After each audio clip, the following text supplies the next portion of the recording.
Hello friends, Deepa की अतरंगी बातों की दुनिया में आप सबका एक बार फिर से स्वागत है।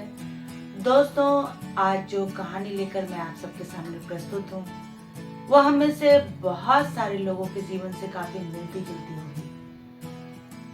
यह कहानी है 29 वर्षीय आरव नाम के लड़के की। उसे ऐसा लगता था कि वह बहुत ही धार्मिक और संस्कारी स्वभाव का है। छुट्टियों में उसके सारे दोस्त दक्षिण भारत के जंगलों के ट्रिप पर जा रहे थे, तो उन्होंने आरव को भी अपने साथ चलने के लिए कहा। वे जंगलों के बीच से होकर जब गुजर रहे थे कि तभी सामने से एक जंगली हाथी आता हुआ दिखा। उन्होंने अपनी गाड़ी साइड में कर ली और बड़े शांति से उसका वीडियो बनाने लगे। अचानक आरव गाड़ी से उतरकर उस जंगली हाथी के सामने जाकर नतमस्तक होकर बैठ गया और हाथ जोड़कर कहने लगा कि आप तो मेरे आराध्य देव के समान दिखते हैं, आपको मेरा प्रणाम स्वीकार हो। यह देखकर उसके सभी साथी हक्के बक्के से रह गए और उन्होंने अपनी जान जोखिम में डालकर किसी तरह आरव को वहां से खींच कर हटाया और इस खींचातानी के चक्कर में आरव की एक टांग बुरी तरह आहत हो गई।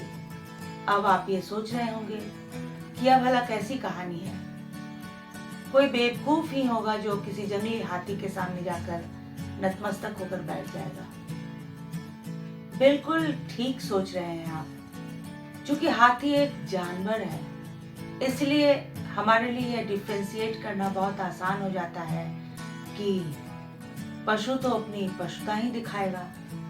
परंतु मुझे ऐसा लगता है कि हमारे समाज में, हमारे आसपास पशु भाव से युक्त ऐसे कई व्यक्ति हैं जिन्हें हम चाहे कितना ही प्यार क्यों ना कर लें, कितना ही सम्मान क्यों ना दे दें, वो अपनी ही मस्त चाल में हमारी भावनाओं, हमारे अरमानों को रौंदते हुए आगे बढ़ते चले जाते हैं। और मजे की बात तो ये है कि हम अपने आप को संभालने की बजाय उसके पीछे पीछे दौड़ते चले जाते हैं, इस आशा में कि एक न एक दिन उन्हें हमारा प्यार समझ में आ ही जाएगा, एक न एक दिन वे हमारा सम्मान अवश्य ही करेंगे।